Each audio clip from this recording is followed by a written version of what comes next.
Dahil may nag-request sa atin ng panibagong skill na naman. Ayan na mga boss. Gawang budget meal. Pampamilyang rabbit. Tayo ngayon mga boss, kulungan ng rabbit. Bali naglagay nga lang pala ako ng protection sa mukha. Tapos yan na, nakasalamin na ako. At titingin ako kung may gamit ba dyan sa ating may huwagang sesame. Hindi ko makita yung susi, buti na lang itinurot, nakita ko na ulit. Tinignan ko nga pala yung ating martilyo, walang pambunot. Tapos tinadyan ko na nga pala ang ating Ferrari. Pupunta na tayo ng hardware. At ito nga pala yung mga bibilin. Pag malaki daw 150, yung maliit 100, doon na ako sa maliit. Ito na nga pala yung aking pinamili. Papunta na ako sa aming bahay. At dyan nga, pinaplano ko muna maigi kung ilan yung magagamit ko na kahoy. Para makatipid din yung nagpapagawa. Hindi kasi ganun kadali gumastos. Ang hirap din kumita ng pera. So, isinulat ko na muna at i-drawing. May talento nga rin pala akong architect.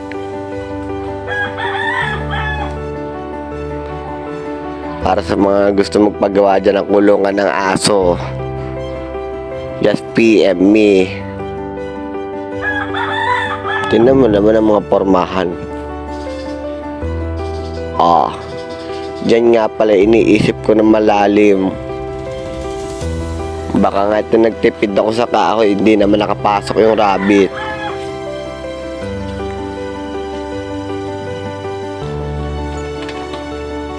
Nga pala binaba ko na aking belt bag. At tinignan ko, iniisip ko talaga dyan kasi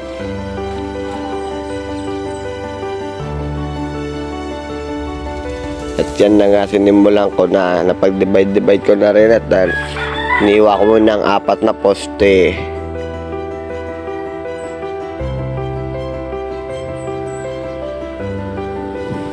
At nagpatugtog nga dyan si Iwak.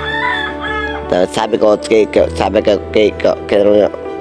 dinagdag nga pala ako ng kawayan para naman makatipid-tipid yung nagpapagawa.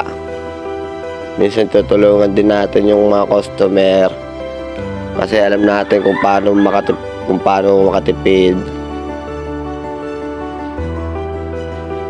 At dyan nga itinayo ko.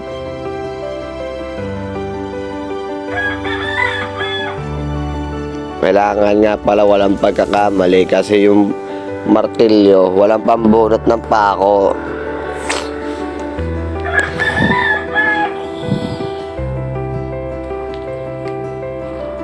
At ito na nga pala yung una kong nagawa. At ako'y nagutom muna dyan kaya ako umalis. Hindi pa pala ako nagla-lunch. Tama-tama may niluto kaninang dinakdakan. Sabi kasi ni Daddy magluto ng dinakdakan pero hindi punta pala ng birthday yan. Balik aloko mali nga dyan pala nagputol ulit ako ng mga yan pala yung mga kawakawayan na nililinis ko muna. At ito na nga, nakapagtayo na ako ng building ng mga rabbit. Tapos ito may 4 na takore. Dyan nga pala pinutol ko ng ating square screen kung tawagin. Bali kasakit nga po pala dyan. Tapos itusok ng tusok.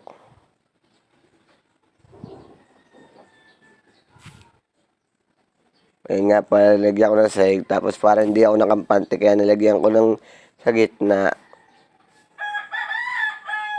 At yan nga pala gumamit ako ng tacker. Iba talaga talento ko na pati pagtatacker ay tinacker pati screen. Pero maganda rin naman. Yung pala yung kapangat ng screen pag hindi binabanat. Parang tuloy malamya yung screen. So ayan nga, binabanat ko muna isa-isa. Hindi nga rin pala ganun kadali. First time ko kasi nagawa ng kulungan na rabbit. Yung amin nga mga hayop, walang kulungan eh. At dyan nga pala, nilagyan ko ng ginagawa ko ang ating pintuan. Pinto ng aming mga rabbit. At dyan nga pala, wala rin pala kami Philips screw, kaya nangyaram ako sa kapitbahay. Maraming salamat sa panonood. Kung nyo nga pala kalimutan mag-subscribe and like and share sa aking YouTube channel and Facebook page. Maraming salamat. Thank you.